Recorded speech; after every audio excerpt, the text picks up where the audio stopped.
Because watch what he says in verse 28. He says, anyone that looks at a woman with lust.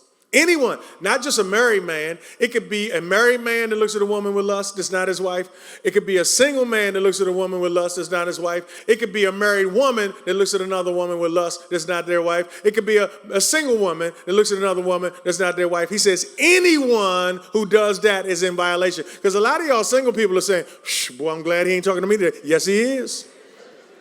Adultery is a word for sexual immorality.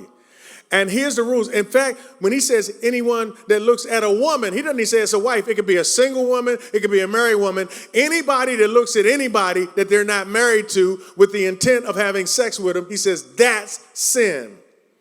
That's what Jesus said. Jesus is saying, y'all, you don't get to have sex even in your mind with somebody you ain't married to. Oh, by the way, you know that's Jesus' rule. The Bible says you're not supposed to be having sex if you're not married. And if you are married, you're supposed to have sex with somebody you're married to.